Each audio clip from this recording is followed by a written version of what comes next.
¿Qué tal? Sean ustedes bienvenidos al canal de Conciencia Ciudadana de Miguel Ángel Serna Alcántara. Gracias por estar con nosotros nuevamente. Mi participación de esta semana se denomina Tlatelolco y Ayotzinapa. El 2 de octubre de 1968 y el 26 de septiembre de 2014 representan dos acontecimientos sustantivos en la existencia del régimen hegemónico en el Estado mexicano, surgido en 1929 y concluido en 2018 con la derrota apabullante de las fuerzas de derecha representadas por el PRI y el PAN. Durante más de medio siglo, el PRI entró en decadencia al abandonar su proyecto nacionalista y terminar aliado con el Partido Acción Nacional, convirtiéndose en un solo proyecto político neoliberal a partir del Pacto por México en 2012. Tal mutación estuvo marcada por acontecimientos históricos en los que el viejo partido del Estado decidió imponer sus razones de manera violenta, rompiendo así con el pacto social acordado con las clases populares tras la Revolución Mexicana. Entre las ocasiones que decidió hacerlo, destacan por su similitud de origen y la forma en que el gobierno usó la violencia, los movimientos estudiantiles de 1968 en Tlatelolco y el asesinato de los normalistas de Ayotzinapa en Iguala, Guerrero, en 2014. El 2 de octubre de 1968, el gobierno priista, que se presumía heredero y continuador de la Revolución Mexicana, mostró ante los ojos del mundo la ferocidad de su verdadera naturaleza, así como su capacidad para desatar los niveles de violencia alcanzados la noche de Tlatelolco sobre ciudadanos inermes. 46 años después, el gobierno del mismo partido volvió a mostrar su rostro oscuro, aunque ya entonces oculto tras la máscara del sistema democrático, pero cometiendo el mismo ritual macabro del pasado para imponer, como en Tlatelolco, su obsceno poder de engaño y muerte. Fue un presidente priista, Gustavo Díaz Ordaz, quien ordenó la matanza de Tlatelolco, y otro también priista, Peña Nieto, quien ordenó la matanza de Ayotzinapa. En su beneficio, Díaz Ordaz contó con la complicidad de su sucesor Luis Echeverría y de los siguientes gobiernos porque formaban parte del mismo sistema de complicidades. Pero Peña Nieto no tuvo la misma suerte, porque el cambio llegó y el presidente Andrés Manuel López Obrador prometió y está cumpliendo aclarar el crimen de Iguala y castigar a los culpables. Pero el viejo sistema no ha muerto y hace todo lo posible para que el genocidio de Iguala quede impune como el de Tlatelolco.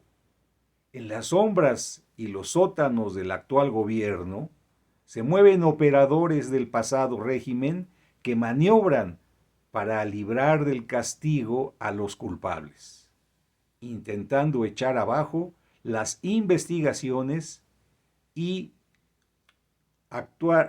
impedir que se actúe sobre los responsables principales del crimen de los normalistas. En Tlatelolco e Iguala, la violencia se dirigió contra estudiantes de centros educativos, con un alto nivel de conciencia política y social. En el 68 lo hizo principalmente contra las escuelas nacionales de estudios superiores, la UNAM, el Instituto Politécnico Nacional, la Escuela Nacional de Maestros y Chapingo.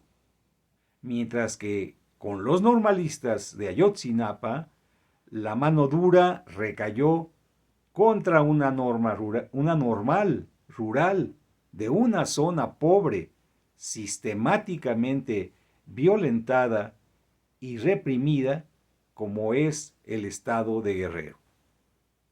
En ambos casos, el Estado prometió castigar a los culpables burlándose después de sus promesas, creando su versión de la verdad histórica para prolongar indefinidamente su solución.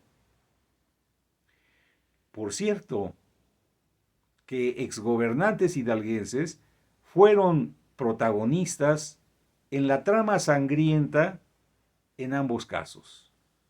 Alfonso Corona del Rosal, como regente del Departamento del Distrito Federal en 1968, y Jesús Murillo Caram en 2018 en su calidad de Procurador General de la República. Corona murió tranquilo, sin enfrentar jamás la justicia, mientras que por el contrario, a Murillo no le cupo la misma suerte, pues fue detenido y puesto a disposición de la justicia y tendrá que sentarse seguramente en el banquillo de los acusados. En el 68, los protagonistas del movimiento estudiantil fueron principalmente los jóvenes de clase media que proponían respeto a sus derechos y cambios democráticos a un gobierno autoritario y represivo.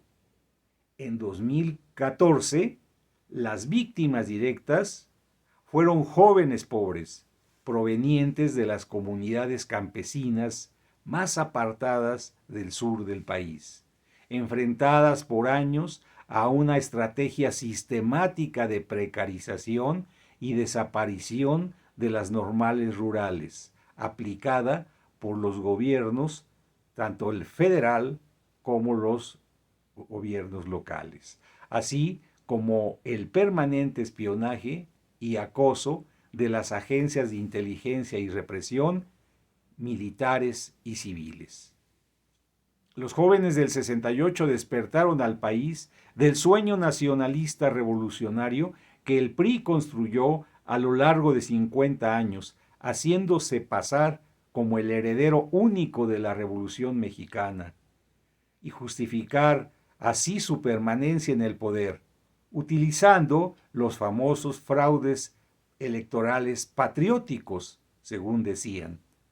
El castigo de los jóvenes por retarlo fue la muerte, la cárcel y la represión, y el fin de sus esperanzas de un cambio social. De igual manera, con su propio sacrificio, los jóvenes normalistas asesinados en 2015 terminaron por liquidar cualquier rastro de legitimidad y credibilidad de los gobiernos de la alianza del PRI y el PAN, iniciada en 1988, para continuar dirigiendo a la nación con un nuevo disfraz y terminada en medio de un mar de corrupción y violencia en el 2018. En 1968, como en 2014, los medios de comunicación comerciales desempeñaron el mismo papel como desinformadores de la opinión pública, culpando a los estudiantes de los más absurdos delitos. En el 68, tachándolos de comunistas, contrarrevolucionarios y enemigos del orden social. Y en 2014, acusando a los normalistas de anarquistas, terroristas y hasta colaboradores del narcotráfico. Pero en 1968 y 2014 tienen una gran diferencia. Existe una gran diferencia. Más de medio siglo entre uno y otro fue un largo tiempo en que la conciencia política de la sociedad mexicana fue madurando paulatina, pero constantemente, hasta encontrar el camino para alcanzar la paz, con justicia y libertad, buscada desde su origen por sus mejores hombres y mujeres. Mientras la esperanza de un cambio inmediato de gobierno habida en 1968 fue declinando tras largos años de represión y reconstitución del gobierno priista, el 2014 aceleró la decisión de la conciencia ciudadana para poner fin al caduco régimen neoliberal, acudiendo a las urnas en 2018 para liquidar por vía de su voto lo más pronto posible ese pasado oprobioso. Así lo hizo y logró su propósito, mas no puede aún cantar victoria.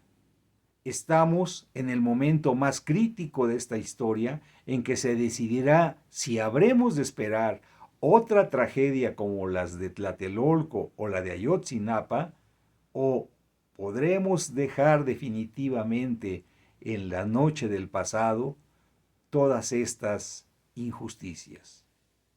Estamos seguros que así será porque hoy tenemos un gobierno y un gobernante distinto a aquellos que fueron capaces de llevar a cabo esos crímenes contra la nación. Así lo creemos y así lo esperamos.